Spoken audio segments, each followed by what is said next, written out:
My name is Bruce Langline. I'm a veterinarian, and this is my dog Pace. With the troubled economy, it can be difficult to afford veterinary services. That's why we have a mobile veterinary clinic called the Spay Neuter Express. We offer low-cost spays and neuters for dogs and cats, and we also offer vaccinations, routine testing, and parasite control. You can find us online at www.spayneuterexpress.com. Hello, my name is Dr. Bruce Langline. I'm a veterinarian. Today I'm going to talk about arthritis in pets. Arthritis means inflammation in the joint, and it's a common condition we see in older pets. There's a lot of contributing factors that can cause arthritis.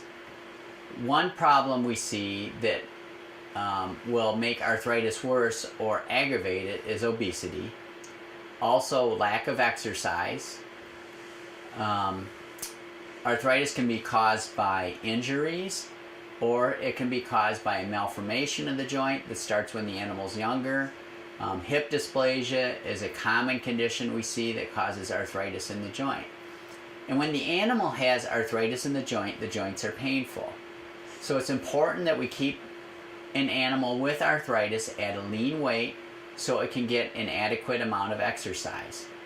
There's a number of supplements available that claim to help animals with arthritis. The most common one that people hear about is glucosamine.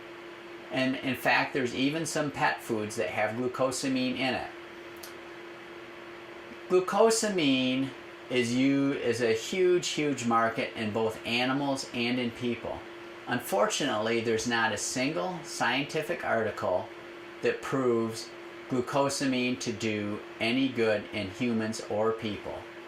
If you look, you'll find that all information that claims glucosamine helps is all anecdotal, or it's all testimonials. There's no scientific research that proves that it helps. So I'm not here to say that it doesn't help, but I would not spend a lot of money on glucosamine because I think it's unlikely that it helps, but it's certainly not going to hurt. There's also, if you want to give a supplement, there's actually two supplements that do help arthritis. One is omega-3 fatty acids or fish oil, and those can be found in a variety of locations in a variety of forms. And those actually do help with inflammation in the joint, and that's something available over the counter. You might want to talk to your veterinarian about an adequate dose or what the proper dose is, but it's super safe, it's quite inexpensive, and it does help. There's also another supplement called hyaluronic acid, and that's going to be a little bit more difficult to find, but that does in fact cause a significant improvement in joint health.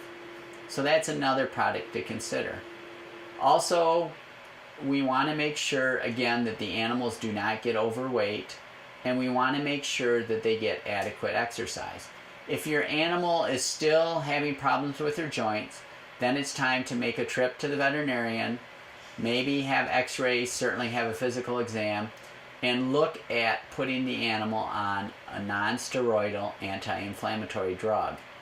And there's several brands out there, but these medications make a significant improvement in the health of the joint, reducing the inflammation in the joint, and can have a significant improvement in the health of the dog. On top of that, there's other medications that veterinarians will use if the non-steroidal anti-inflammatory drug alone is not enough. But that would be something you would want to consult your doctor about. Hip dysplasia is a growth abnormality in the hips, in the hip joints, where the hips do not form correctly. On x-ray, what we see several things that indicate the dog has hip dysplasia. We will see that the ball is loosely attached in the socket. We will see arthritis forming around the joint. We can see a thickening in the neck of the femur below the ball. We see a thickening in the attachment to the ball, which is referred to as the neck of the femur. The dogs that get hip dysplasia are very sore, and there's various degrees we can see hip dysplasia. Some dogs are bothered by it very little, some dogs more than other. I've seen it in dogs showing signs of it under 6 months old, and some dogs may not show signs until they're more advanced age, 8 or 10 years old or older. It all depends on the degree they get it. Most dogs have a couple periods of time in their life when they're the worst. Usually in the area of 2 to 3 years, it will bother them, and then they seem to straighten out until they're older, 6, 8, 10 years old. But again, it depends totally on how advanced the dog has the hip dysplasia.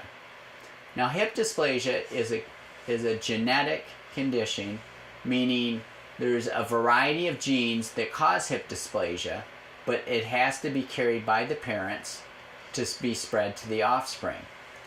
So it's very important when you get a dog, especially if you're going to get a breed that's affected by hip dysplasia, and it tends to be the larger breeds. It's been reported that 90% of St. Bernards have hip dysplasia. It's probably more like 50% in Labradors and breeds that size. Rottweilers, probably higher than 50%. But it's very important. What we do to try to control it is the parents, before you breed a dog, the parents can be x-rayed by a veterinarian. They have to be 24 months old. The x-rays are then sent into a board. The board then takes and grades the hips. And you wouldn't want to breed a dog unless it had good or excellent hips.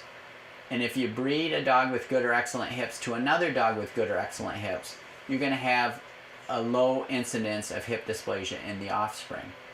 So by the same token, when you're out there shopping for a puppy, if you're getting it from a breeder, I would definitely want to know what the OFA certification was on both parents before I bought that puppy.